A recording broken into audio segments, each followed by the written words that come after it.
girl, I'm the dope man's girlfriend. The dope man's girlfriend. I ain't a trap girl, I ain't a trap girl, I ain't a trap girl, I'm the dope man's girlfriend. I ain't a trap girl, I'm the dope man's girlfriend. The dope man's girlfriend. I ain't a trap girl, I ain't a trap girl, I ain't a trap girl, I'm the dope man's girlfriend.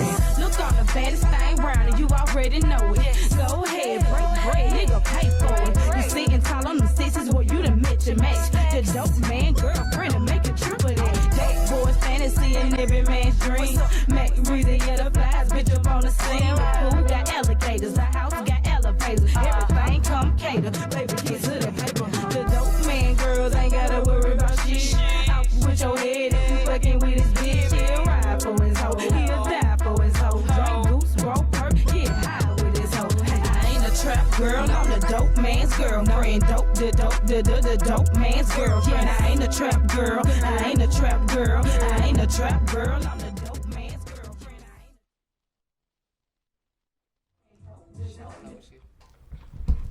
All right. And we're back. We're back. Bre-Z, the Kandi Lady. Love Kandi Lady. Yes. Right. Yes. So welcome Welcome to our show. Mac Bre-Z to the show. Bre-Z in the house. Yes. Yes. Let's go ahead Come on, ourselves. lady. Hey. So happy to be here. I don't even know what camera I'm Thank you supposed so to be much looking for at. That's being all here. right. It's okay. Thank you so much for being here. I don't know. Thank Oh, you I'm so right here. much. Oh, okay. Hey. Hey, love. Wait.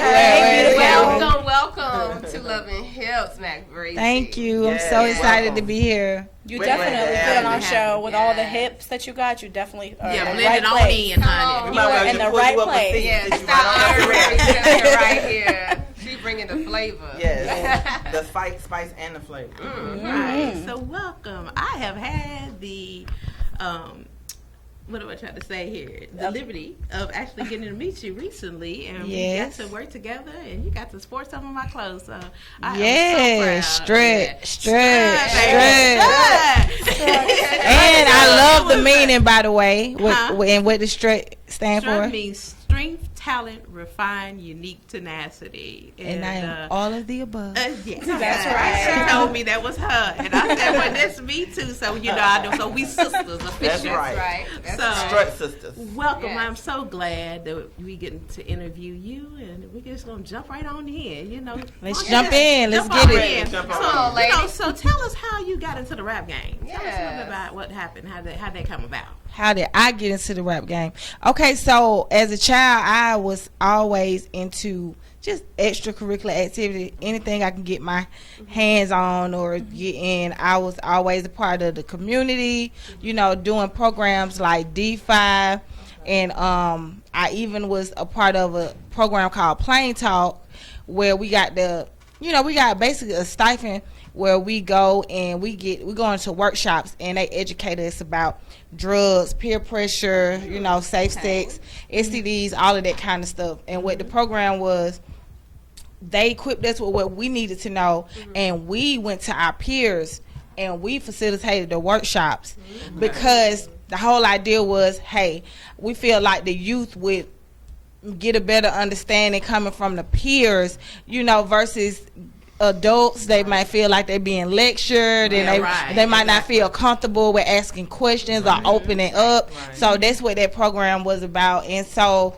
that getting into that led me into all kinds of things like plays, and I was just able to do talent shows in the community.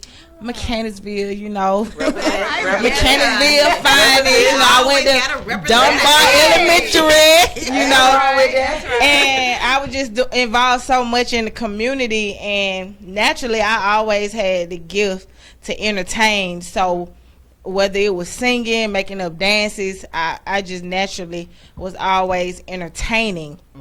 But what happened, how I got into my music was, I used to have diaries, and I took my diaries, my daily journals, and I kind of turned those into poems. Okay. And so by me turning them into poems, they rhyme. So eventually, as I got bored, I just started putting my rhymes to music. and I just kind of taught myself how to rap, and it was just a hobby of mine. And so as I got into middle school and high school, I was always entering into talent shows and whatnot. And I did a talent show at my high school, Reading High School.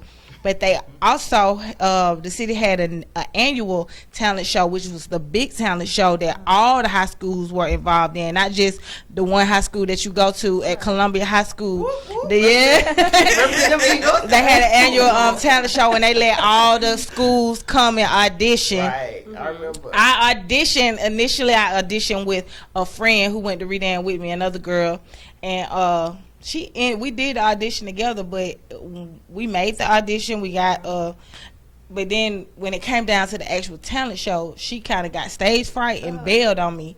So I had to do the whole performance by myself. Wow. But I knocked it out. I killed it, and I actually came runner up. I wasn't number one, but I did come runner up to an artist named Young Capone, who eventually the deal was the prize was that you get a single deal with So So Def, and he ended up getting that single deal with So So Def. But I also didn't miss out because I was scouted by a popular executive management booking agency, whatever you have. His name is Johnny Cabell. He discovered me, and DJ Greg Street was the host of the event. So V103 and everything was out there, and V103. So he basically saw my talent and was like, "Hey, I can take you where you want to go, and we can do big things." And so I gained his trust, and he eventually convinced my mom to let me sign to his management, and he put me in the studio. I recorded a demo. I recorded 2 songs. And the studio that I ended up recording in, the label CEO at the time heard my music, which is D Money. Shouts out to D Money. And he wanted to sign me to his label. Okay. So my first, get my feet wet, I was already signed a deal. And then it just took off from there. Like, I started working on the album. I put out a mixtape with DJ Scream. And back then, in the underground market, there wasn't a lot of, you had like the Chad Gangsta Boo, stuff like that, but it wasn't a lot of young MCs as myself. I was like 15 years old coming in the game. And of course my peers, Crime Mob, they was coming up too as well, and we ended up having the same management. But I jumped on the road. Start opening up for all the artists that my manager was booking, big artists, you name it, everybody that was hot around that era, especially the crunk era is what I grew up coming up in. And so I was on the road just opening up for all these major artists and just getting the exposure. I also put out a mixtape in 2004 called Making All the Cash, and DJ Scream hosted it. I'm not mistaken, I think I'm the first female artist that he did a mixtape for, because the mixtape scene was kind of fresh, I did a mixtape called DJ Making All the Cash, and I had a lot of songs on there, and I just got a lot of exposure. My songs were in all the southern markets. I had my song on the radio called y'all that crunk me up, y'all that crunk me up, y'all that crunk me up, y'all that crunk me up. Yeah, I had them going crazy, with the whole and the Ready to Nuck and all that, like I said, crunk era. So fun. But that's how I really got my start and got introduced. Wow. And as the years passed, I said, so that was like 15, then come 2005, I ended up getting signed to JuiceMan's label, LaFleur Entertainment. Yes, it was a joint venture that he had with Big Cat Records. Right. But how people who know your history, they had a falling out. So we ended up parting ways with Big Cat, and he ended up just turning LaFleur Entertainment to So Icy Entertainment. I was on the road, performing. He got locked up a couple times. I was still, pumping it. And that's when. So the song "Go Ahead," which I'm most popular for.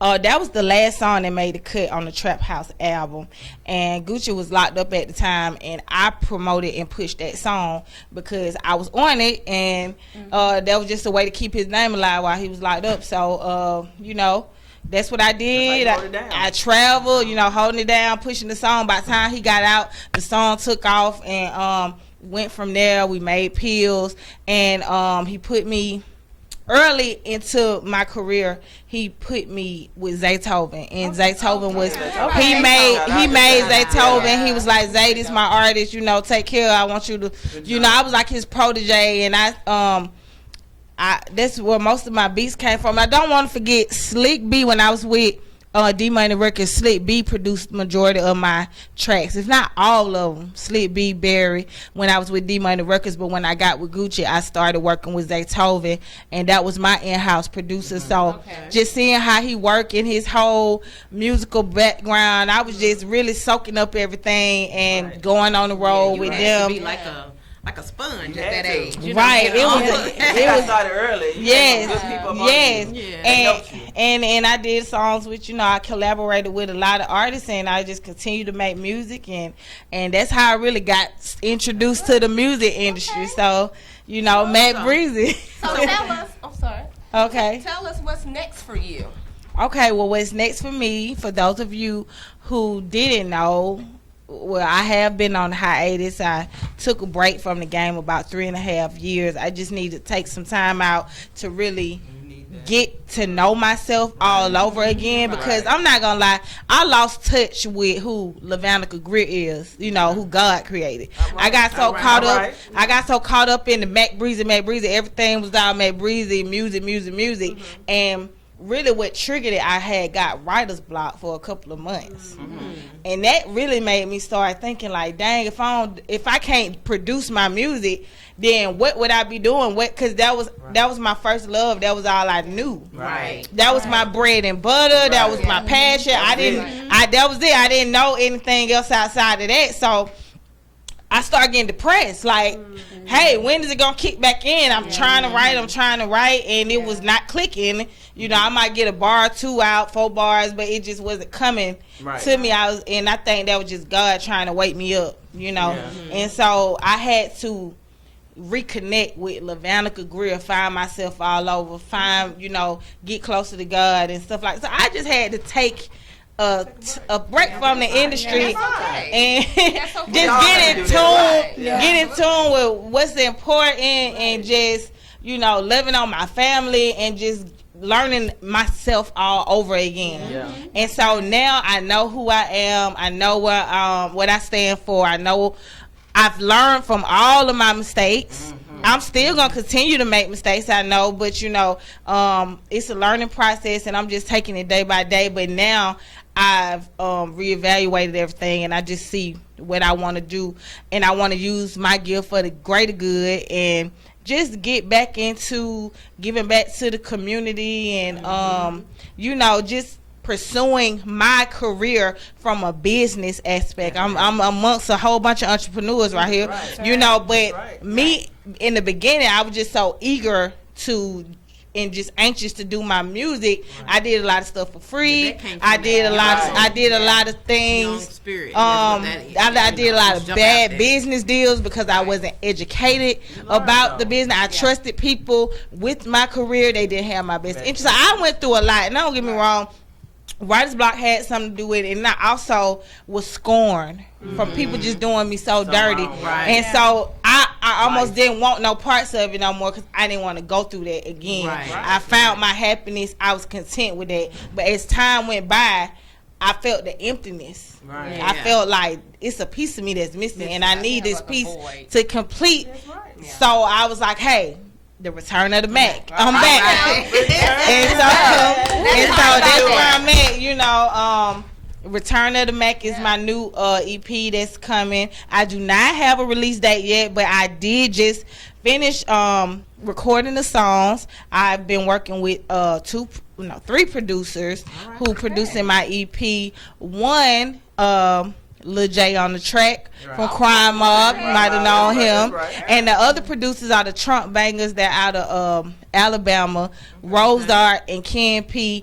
This is the new relationship that I have built, and when I decided to return to the music industry, they were for one of the first people to reach out to me, and I love their music, their beats, and so we just been building our relationship, and I've been on Lil J forever, and he was like, you know, I'm glad to see you back, you know, it's your time, and he's been in my corner giving me advice along the way, and that's what I'm all about, just building relationships with good, genuine people